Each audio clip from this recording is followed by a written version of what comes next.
உடனே இந்த பத்மா டீச்சர் பரிச்சை வைக்கும். எப்படி இதுல இருந்து நம்ம எஸ்கேப் ஆகலாம்? சரி, நம்ம போன உடனே ஸ்டாஃப் ரூம்ல கொண்டு போய் இந்த மாம்பழம் அவ்வளோத்தையும் கொடுத்துருவோம். அதுக்கு எப்படியாவது கரெக்ட் ஆயிரும். சுபினே, என்னத்துக்குள்ள அவ்வளோ மாம்பழத்தையும் பறக்க வச்சிருக்கா ஸ்கூலுக்கு போற நீ? இந்த அம்மா ஒருத்தி என்ன பிளான் பண்ணாலும் இடையில வந்துருவா சொதப்பதுக்குன்னு. இப்ப இவட்ட என்ன சொல்லி சமாளிக்கலாம்? சரி சுபின், ஒன்னால முடியாததா ஏதாவது ஒண்ணு செய். சொல்லல, என்னத்தை ஏமாத்தலான்னு பிளான் பண்ணிட்டு இருக்கியோ? அது இல்லம்மா, கிளாஸ்ல எல்லா பையனோட மாம்பழம் வேணும் மாம்பழம் வேணும்னு கேட்கானுவா.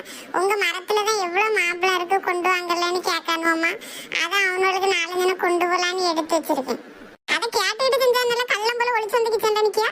இந்த அம்மா ஒருத்தி பூசணிக்கா மாதிரி அப்பாமா உருண்டு உருண்டு நம்ம உயிரை வாங்கிச்சு. சரி சரி, போன உடனே பரீட்சை இருக்கு, எனக்கு எழுதணும். இந்த மாம்பழத்தை கொஞ்சம் ஒரு கவருக்குள்ள போட்டு எடுத்து வை. சரி சரி, எடுத்து வைக்க. என்னத்தையும் ஏமாத்திட்டு தெரியாம பள்ளியோடத்துல போய் ஒழுங்கா பாட்டி என்ன? சரி சரி, ஒரு 10 ரூபா தாமா கடையில விளாங்க வாங்கிட்டு இருந்ததுக்கு. போன தூரம் வந்துட்டோம். நானே கறிக்கு மீன் வாங்க ரூபாய் இல்லாம இருக்க. பேர் பார்த்துக்க காலையில உங்க கொப்பச்சிட்ட கேட்டானே, இவ்வளவு நேரம் வீட்டுல தானே இருந்தாரு. சரி சரி, பெய் தோல காலையிலே வந்து நின்றுட்டு செர பண்ணிடுவான் போ. சரி சரி, எப்படியா ஓடிடுவோம், வேற என்னதும் கேட்கறதுக்குள்ள.